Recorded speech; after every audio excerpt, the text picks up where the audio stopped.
ஊடகங்களில் இந்த புதிய தலைமுறைக்கெல்லாம் ஒரு கட்சி வச்சுக்கிட்டு நேரலை பண்ணுறதுனால நேரலை பண்ணுங்க, அது உண்மைத்தன்மையை அறிஞ்சு பண்ணுங்க. திமுக கூட்டணி கட்சியை தக்க வைக்கிற தவறி விட்டது அப்படின்ற மாதிரி பொருளில் திமுக இப்போ இன்றைக்கி அதிமுக எம்எல்ஏலாம் எங்கே இருக்காங்க?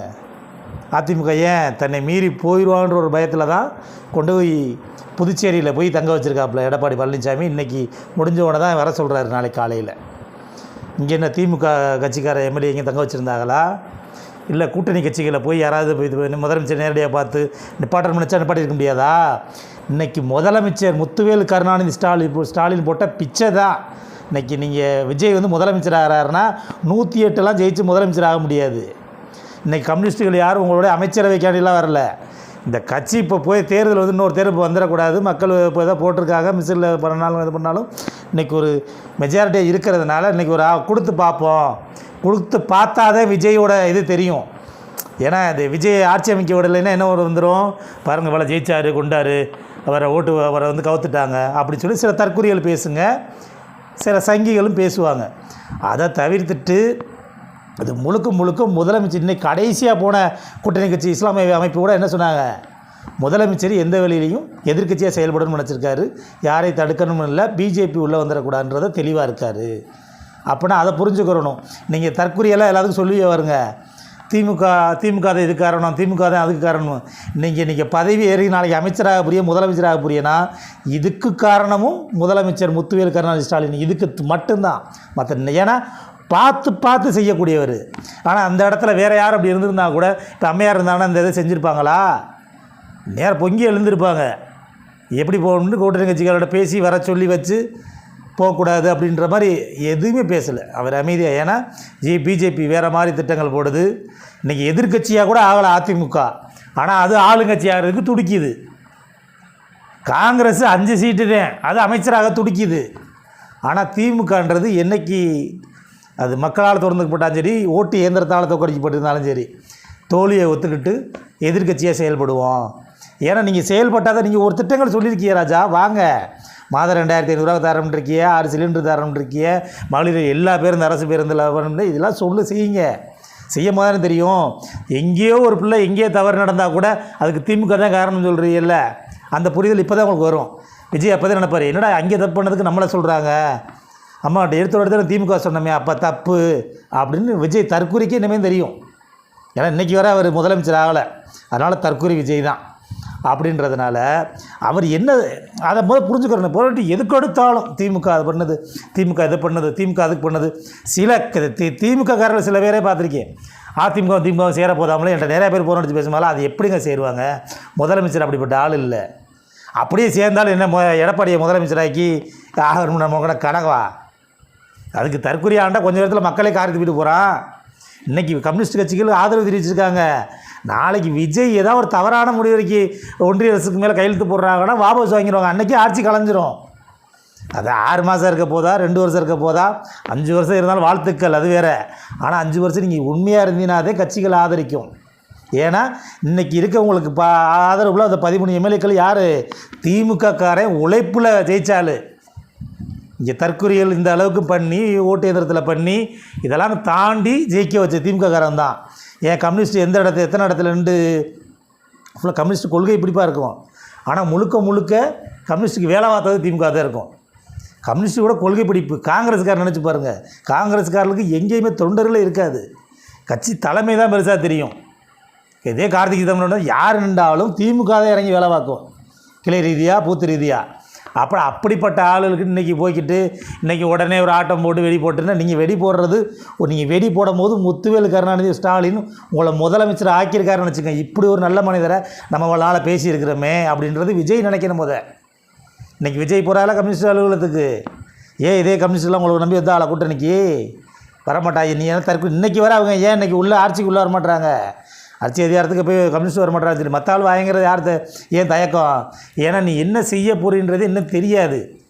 நீ வாட்டுக்கு முதலமைச்சர் ஆகிட்டு ரூமில் வீட்டில் போய் படுத்துக்கிட்டீங்கன்னா போச்சு. நாளைக்கு மக்களுக்கு ஒரு பிரச்சனை, புயல் வருது, வெள்ளம் வருதுன்னா களத்தில் நிற்கணும். நைட்டு மகளுமா நிற்கணும். நீ நிற்பியான்றது பார்க்கணும்ல. பார்த்தாத்தே இந்த உனக்கு சில பேர் ஓட்டு போட்டிருக்காங்கல்ல. என்னையை பொறுத்தவரை ஓட்டு இயந்திரத்தால் ஜெயிக்கப்பட்டதே. அமித்ஷாவுக்குன்னு நீ நன்றி சொல்லணும். அமித்ஷா வந்து அது உன்னைய இந்த திமுக அதிமுகன்றதை உடச்சி ஒரு ஜோக்கரை ஜெயிக்க வைக்கணும்னு நினச்சிருக்காங்க. அதனால் உன்னை ஜெயிக்க வச்சுருக்காங்களே தவிர, ஆனால் நீ 5 வருஷம் ஆக போறியா 2 வருஷம் ஆக போறியான்றது அமித்ஷாவுக்கு தெரியும். ஆனால் இப்போதைக்குன்னு இந்த போயிடக்கூடாது. நீ ஆட்சிக்கு வராமையே போயிட்டீங்கன்னா ஒரு இது வந்துடக்கூடாதுன்றக்காண்டிதான் எங்கள் கூட்டணி கட்சியில் இருந்தவங்க உங்களுக்கு ஆதரவு கொடுத்துருக்காங்க. வெளியிலேருந்தே ஆதரவு. உங்கள் ஆட்சி அமைச்சரவையில் ஆரம்பத்தில் காங்கிரஸ் மாத்திரமே பதவி மோகத்தை சொல்லியிருக்கு. மற்ற யாரும் அமைச்சராகணுன்றது யாரும் சொல்லலை. கம்யூனிஸ்ட்டோ இன்றைக்கி உள்ள இஸ்லாமை போய் யாரும் சொல்லலை. அப்படின்றனால சிந்திக்கிற விட்டுட்டு இதை போடும்போது அது எப்படி போய் திமுக அதிமுகவும் சேர்ந்து ஆட்சி அமைப்பாங்களா? அது நடக்குமா? அப்படி முதலமைச்சர் இருப்பாரா? அதை புரிஞ்சுக்கிறணும்.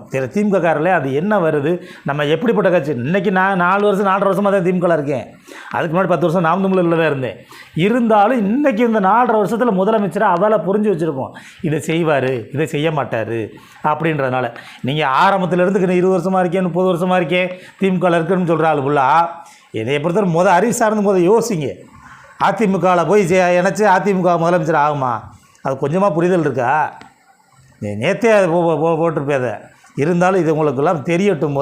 நேற்று வரை சொன்னால் கூட இவர் என் கட்சிகள் இருந்துட்டு இப்படி இருக்குமே நினைப்பியே. அதனால தான் இன்றைக்கி அது நடக்க நேற்றே நான் என்கிட்ட ஃபோன் பேசுனவங்களுக்குலாம் தெரியும். எல்லாத்துலேயும் பதிவு பண்ணியிருப்பேன். அதிமுகவும் திமுகலாம் சேர அதெல்லாம் ஒரு காலத்துலேயும் போகுது. அடிமை எடப்பாடி பழனிசாமியை ஆக்கிறதுக்கு நம்ம வந்திருக்கோம். அதெல்லாம் ஒரு நோக்கம் இல்லை. இவங்களாம் பேசிக்கிட்டாங்க. அது முதலமைச்சர் அவன் ஏதோ சொல்லிட்டு இருந்துட்டாரு, நாங்கள் தடுக்க போகிறதில்ல, எதிர்கட்சி தலைவராக இருப்போம்னு சொல்லிட்டாரு. அப்படி பார்த்தா எங்கள்கிட்ட தானே சீட்டு மெஜாரிட்டி இருக்குது. நாங்கள் தானே அந்த இதுக்கு ஆசைப்படணும். 75 எங்கள்கிட்ட தானே இருந்துச்சு. நாங்கள் அப்போல்லாம் அது நினைக்கவே இல்லையே. ஆனால் கடைசியில் 53 இருந்தாலே முதலமைச்சராக போய் 118 வருவாருன்னு சொல்லி அவங்க தான் சொன்னாங்களே தவிர எங்கேயாவது திமுககாரன் சொல்லியிருப்பானா? சில பேர் பாவம் இப்படிலாம் நடக்குமான்னு தெரியும். அரசியல் தெரியாதவங்க இப்படி நடக்கும்னு சொல்லி சில பேர் பயிர்ந்துருப்பாங்களே தவிர, அதே நான் சில பேரை போனடி சத்தம் போட்டேன், எல்லாம் பயிராதிய அப்படிலாம் இருக்கிறதுக்கு வாய்ப்பே இல்லை 100%. ஏன்னா திமுக கொள்கை பிடிப்பான கட்சி. அதிமுகன்றது ஒரு ரசிக மனப்பான்மை. இன்றைக்கி இப்படி விஜய்க்கு ஓட்டு போட்டிருக்காங்கல்ல தற்கொலைகள் சில நினச்சி, அது மாதிரி எம்ஜிஆருக்கு ரசிகர்களாக போட்டாங்க, அந்த அம்மையாருக்கு போட்டாங்க. இன்றைக்கி எடப்பாடிக்கு போடலை. அவர் அந்த சசிகலாமா ஆக்கிட்டு போனாங்களே தவிர இப்படித்தான் நடந்திருக்க தவிர ஒரு காலத்துலேயும் நீ எடப்பாடின்றது என்றைக்கு நான் ஏற்கனவே பதிவு பண்ணியிருக்கேன். என் காணொலி பார்க்குறதுக்குலாம் தெரியும். ஒரு காலத்துலேயும் ஏன்னா எதிரி கூட வளர்ந்துடலாம், துரோகின்றது ஒரு காலத்தில் வாழ முடியாது. எடப்பாடி அந்த சசிகலாமாவுக்கு பண்ணது துரோகம். காலில் விழுந்து பதவி வாங்கிட்டு காலவாரி விட்டார். அது ஒரு காலத்துலேயும் தமிழக மக்கள் ஏற்றுக்கிற மாட்டாங்க. இன்னும் இருக்க இன்றைக்கி எதிர்கட்சியாகவும் இல்லாமல் போயிடுச்சு 3வது இடத்துக்கு. நீ எதிர்காலத்தில் எப்போயும் 3வது அல்லது 4வது இப்படித்தான் போகுமே தவிர ஒரு காலத்தில் இனிமேல் 2வது இடத்துக்கு கூட வருதான்னு தெரியல. ஆனால் முதல் இடத்துக்கு கண்டிப்பாக வராது. அதிமுகன்றது வராது. இன்னைக்கு பாருங்கள், தொடர்ச்சியாக இந்த இந்த சில பேர் நினச்சி இந்த தற்கொலையில் எப்படி இருப்பார் அப்படி இருப்பார் நினச்சிருப்பீங்க. சில பேர் இந்த ஒரு ஆண்டு காலத்தில் நீங்கள் உங்களோட ஆட்சிகளை பார்க்கத்தையும் புரிய முதலமைச்சர் எப்படி பார்த்து ஒரு திட்டங்களை கொண்டு வந்தார். இந்த இப்படிப்பட்ட தற்கொலைக்கு யாரா ஓட்டு போட்டான்னு இப்போயே மக்கள் புலம்புறான். எல்லார் வீட்லேயும் சொல்கிறாங்க, மாற்றுக் கட்சிக்காரர்களும் சொல்கிறாங்க, நாங்களாம் எங்கள் ஊரில் யாருமே போடலை எப்படி வந்தார் அப்படின்ட்டு. என்னவோ அது அமித்ஷாக்கு தான் வெளிச்சம். அந்த ஓட்டு இயந்திரத்தை மாற்ற சொல்லணும். ஓட்டை மாட்டி சீட்டில் வச்சு இன்றைக்கி அமெரிக்கா மாறும்போது ஏன் மாற மாட்டாங்களா அது? ஆனால் ஒன்று பார்த்துனா பேசிட்டு போகலாம். இந்த புதிய தலைமுறை டிவியை வன்மையாக கண்டிக்கிறேன். அதை விட்டுட்டு கம்யூனிஸ்ட் கட்சி தக்க வைக்காமல் விட்டுருச்சு. திமுக தோல்வி. எங்கள் இதில் ஜெயிச்சது 2 கம்யூனிஸ்ட்டு 2 4 விடுதலை சிறுத்தைக்கும் திமுக உழைப்பு தான், காங்கிரஸுக்கும் திமுக உழைப்பு தான். அது அந்த கட்சிக்காரர்களுக்கே தெரியும். என்ன அவங்க ஓட்டு எதுங்களுக்கு வந்திருக்குமே தவிர அவங்க தனிச்சு நின்றால் ஒரு இடத்துலையும் வெல்ல மாட்டாங்கன்றது அவங்க எல்லாத்துக்குமே தெரியும். திமுக தனிச்சு நின்றாலும் வெல்லும். கூட்டணியோட சேர்த்து போகிறத என்னை கேட்டால் இன்னும் திமுக வளர்க்கணும். நம்ம தனிச்சு நின்றே ஜெயிக்கிற அளவுக்கு அதிக அளவில் அது 200க்கும் மேற்பட்ட தொகுதி வெல்கிற அளவுக்கு இந்த 5 வருஷத்தில் உழைப்பு கொடுக்கணும். அது நம்ம ஒவ்வொருத்தரோட கடமை. நன்றி, வணக்கம்.